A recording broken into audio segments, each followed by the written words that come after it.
Hello everyone, welcome to Internet Learning. Hope you all are doing well. So today we are going to discuss the topic solar energy of class 10 geography chapter number 5. So last video में हमने atomic या nuclear energy के बारे में पढ़ा था कि किस तरीके से जो रेडियो एक्टिव मटीरियल्स होते हैं उनको यूज़ किया जाता है उनसे एनर्जी जनरेट करने के लिए। तो बेसिकली क्या होता है कि उनके एटम्स के साथ छेड़छाड़ की जाती है, ऑल्ट्रेशन की जाती है, तो उस तरीके से एनर्जी निकलती है। कैसे निकलती है ये हमने लास्ट वीडियो में बहुत ज़्यादा डिटेल में देखा था।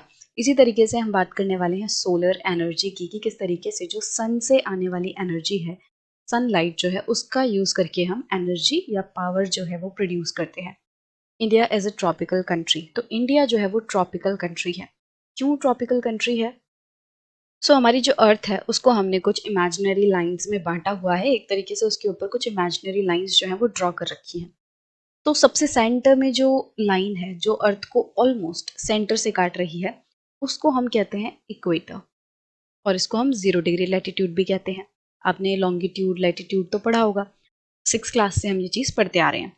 अब इसके ऊपर रहता है 23.5 डिग्री नॉर्थ पर एक लैटिट्यूड रहता है, और सेम डिस्टेंस पे नीचे 23.5 डिग्री साउथ।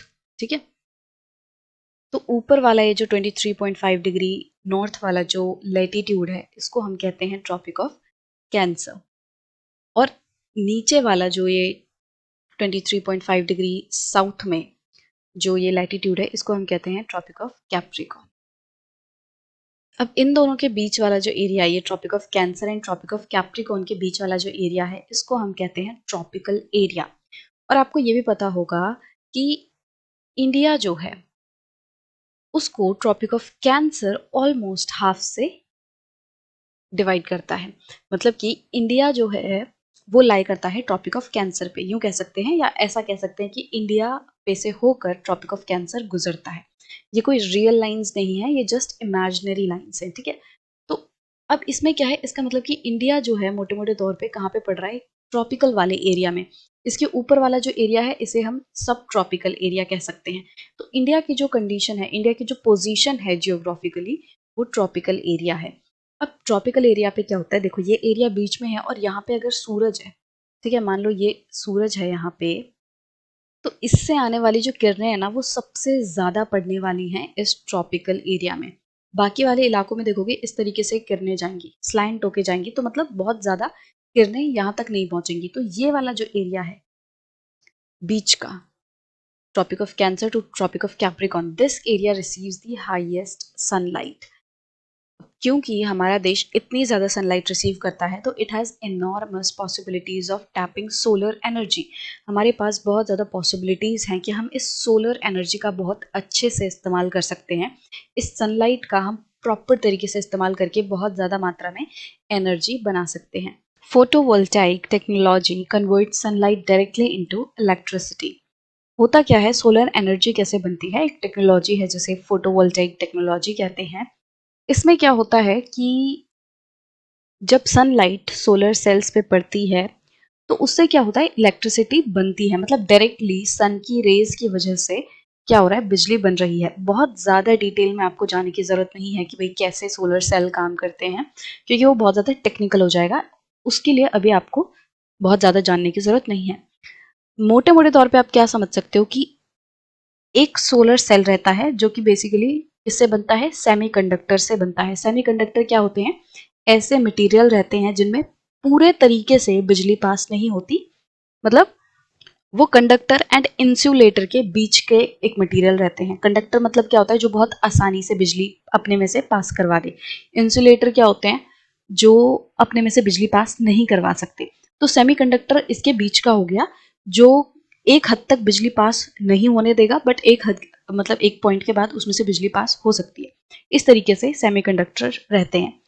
तो वैसे सेमीकंडक्टर जैसे सिलिकॉन हो गया, तो उससे एक सोलर सेल बनता है, और बहुत सारे सोलर सेल मिलाकर क्या होता है, सोलर पैनल बनता है। आपने अगर सोलर पैनल देखा होगा तो देखा होगा उसमें छोटे छोटे इस तरीके से डब्बे डब्बे से दिखते हैं। तो बहुत सारे ऐसे सोलर सेल्स को मिला के एक सोलर पैनल बनता है। अब जब इन सोलर सेल्स पर सन लाइट गिरती है, सूरज की किरणें पड़ती हैं, तो इनमें कुछ ऐसी एक्टिविटीज़ होती हैं, इलेक्ट्रॉन्स का जो है मूवमेंट होती है, जिसकी वजह से बिजली प्रोड्यूस होती है। ठीक है।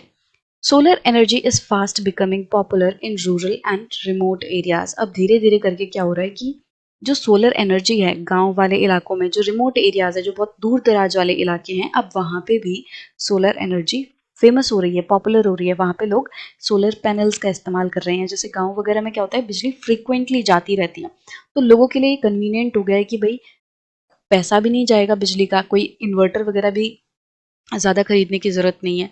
तो सूरज की जो किरणें हैं उनका हम इस्तेमाल करके बिजली बना सकते हैं। तो गवर्नमेंट क्या करती है, गवर्नमेंट गांव वगैरह वाले इलाकों में सब्सिडाइज्ड रेट पे, मतलब थोड़े सस्ते रेट पे सोलर पैनल्स जो है गांव वालों को प्रोवाइड करती है, और वो जो गांव वाले हैं वो इस चीज़ का फ़ायदा उठा रहे हैं और अपने अपने घरों में सोलर पैनल्स, जैसे एक एक दो दो सोलर पैनल्स वो लगा रहे हैं। उससे क्या हो रहा है कि उनके गांव में, मतलब मान लो बिजली जाती है तो एक बल्ब, एक फैन इस तरीके से चल पाता है और उनका काम चल जाता है। तो इसी वजह से क्या हो रहा है कि ये जो सोलर एनर्जी है ये काफ़ी ज़्यादा पॉपुलर हो रही है गाँव वाले इलाकों में। Some big solar power plants are being established in different parts of India, which will minimize the dependence of rural households on firewood and dung cakes, which in turn will contribute to environmental conservation and adequate supply of manure in agriculture. अब India में क्या हो रहा है कि कुछ बड़े बड़े सोलर प्लांट्स भी लगाए जा रहे हैं। सोलर पावर प्लांट्स मतलब कि जैसे बहुत बड़े इलाकों में, जैसे बहुत बड़ी ज़मीन है ये, ठीक है, इसमें बहुत सारे सोलर पैनल्स लगाए हुए हैं। जैसे खेत में फसल लगती है ना, तो बड़े बड़े ऐसे खेत जैसे आपको जगहें देखने मिलेंगी जिसमें दूर दूर तक आपको बस ये सोलर पैनल्स नजर आएंगे। इससे क्या होगा कि भाई सोलर पैनल्स लगा के क्या किया जा रहा है, धूप की मदद से बिजली बनाने की कोशिश की जा रही है, और बहुत बड़े लेवल पे की जा रही है। जब इतने बड़े इलाके पे सोलर पैनल्स लगाए जाएंगे तो उससे क्या होगा, बहुत ज़्यादा मात्रा में बिजली बनेगी। अब ये जो बड़े बड़े सोलर पावर प्लांट्स लग रहे हैं, इसकी वजह से क्या हो रहा है, हमारे देश में बिजली जो है और ज़्यादा बन रही है, और उसकी वजह से क्या हो रहा है, जो गाँव वाले इलाके हैं वो लोग कन्वेंशनल सोर्सेज ऑफ एनर्जी को अब कम यूज़ कर रहे हैं, या उनकी जो डिपेंडेंस है वो कम होगी। कैसे कम होगी, गांव वाले इलाकों में बहुत ज़्यादा मात्रा में फायरवुड मतलब लकड़ी एंड डंग केक्स मतलब जो उपले वगैरह रहते हैं, जो गाय भैंस के गोबर से उपले बनाए जाते हैं, उनको यूज़ किया जाता है कुकिंग के फ्यूल की तरह। अब अगर सोलर पावर प्लांट्स के थ्रू ज़्यादा बिजली बनाई जाएगी और वो गांव वाले इलाकों तक पहुंचाई जाएगी, तो उससे क्या होगा, गांव वाले इलाकों में भी बिजली का इस्तेमाल किया जा सकता है खाना पकाने के लिए। कैसे, जैसे आपने देखा होगा कि इंडक्शन वगैरह रहते हैं, ऐसे चूल्हे आ गए हैं जो कि बिजली से चलते हैं। तो उनका इस्तेमाल करके जो गांव वाले लोग हैं वो भी बहुत आसानी से खाना पका सकते हैं, और फायरवुड और डंग केक पे उनको डिपेंड नहीं रहना पड़ेगा। इसके साथ साथ अगर बिजली आ जाएगी तो लोगों को, जैसे आज भी क्या होता है, लोग तेल के दिए जला देते हैं, तो वो सारी चीज़ें जो हैं वो नहीं सहनी पड़ेंगी लोगों को। इसके अलावा अगर आप देखो तो अगर गांव वाले इलाकों में इलेक्ट्रिसिटी पहुंच रही है, चाहे सोलर एनर्जी हो चाहे कोई भी एनर्जी हो, तो उसको आप ब्रॉडर लेवल पे भी देखो कि उनको कितने ज़्यादा फायदे होने वाले हैं। जैसे अगर बिजली आएगी तो उनको खेती में मदद मिलेगी।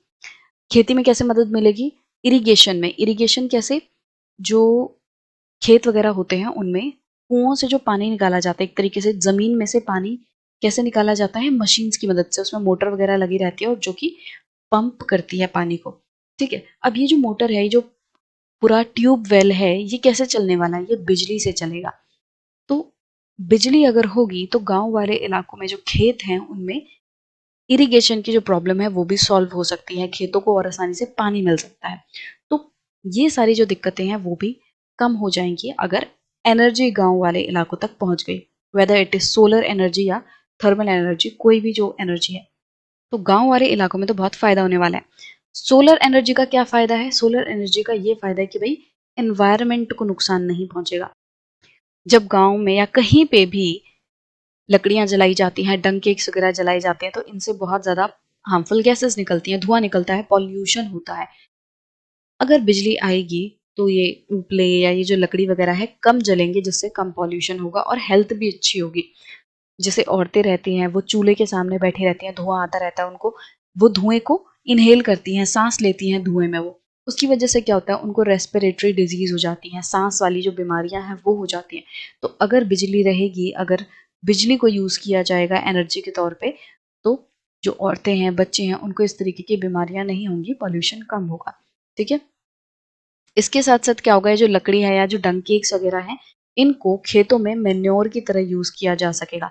पहले तो इनको जला देते थे, जलाने के बाद क्या होता था, बस ये राख बन जाते थे, तो उतना ज्यादा फायदा नहीं मिल पाता था। अगर जो गाय का गोबर है, जो एनिमल वेस्ट है, उसको डायरेक्टली खेतों में डाला जाएगा तो वो एक बहुत अच्छे मेन्योर की तरह काम करेगा, और उससे क्या होगा, फसल और अच्छी होगी और ज़मीन भी खराब नहीं होगी। क्योंकि जो केमिकल फर्टिलाइजर्स वगैरह होते हैं, उनकी वजह से ज़मीन बहुत ज़्यादा खराब होती है। तो नेचुरल जो फर्टिलाइजर है वो मिलने का काम होगा खेतों में। ठीक है, सोलर एनर्जी की वजह से। तो देखो सोलर एनर्जी कैसे इनडायरेक्टली हेल्प कर रही है एग्रीकल्चर में, एग्रीकल्चर को प्रमोट करने में, उसको और ज़्यादा बेटर करने में। तो ओवरऑल क्या है, सोलर एनर्जी ऐसी एनर्जी है जो कि सन रेज की मदद से बनाई जा रही है, ऐसी बिजली है जो कि सूरज की किरणों की वजह से बनाई जा रही है। अब इसमें क्या है, सोलर एनर्जी तो मतलब अनलिमिटेड है, ये तो हमेशा ही रहने वाली है, इसको हम कितना भी यूज कर सकते हैं। तो इसका मतलब कि ये एक ऐसा सोर्स है एनर्जी का जो कि अनलिमिटेड है और ये रिन्यूएबल है, इसके खत्म होने का डर हमें नहीं है। ठीक है, सनलाइट के खत्म होने का डर थोड़ी है, वो तो अनलिमिटेड है। तो ये नॉन सॉरी ये रिन्यूएबल सोर्स ऑफ एनर्जी है और ये एनवायरनमेंट फ्रेंडली है। इससे एनवायरनमेंट को नुकसान नहीं होगा, इससे लोगों की जो लाइफ है, जो गांव वाले जो इलाके हैं वहां पे ये बहुत ज़्यादा पॉपुलर हो रहा है और उनकी जो लाइफ है इसकी वजह से बेटर होगी। यहाँ पे एक पिक्चर दी हुई है जिसमें ये दिखाया हुआ है कि यहाँ पे एक solar operated electronic milk testing equipment लगा हुआ है। ऊपर आपको देखने मिलेगा ये सोलर पैनल है और नीचे ये मशीन वगैरह जो है कुछ लगी हुई है। ये क्या है, ये दूध को टेस्ट करने वाली मशीन लगी हुई है। ऐसी मशीन जो कि बिजली से चलती है, इलेक्ट्रॉनिक मिल्क टेस्टिंग इक्विपमेंट है, और इससे दूध जो है वो टेस्ट होता है, भाई कितना शुद्ध है, कितना प्योर दूध है, तो दूध की टेस्टिंग होती है।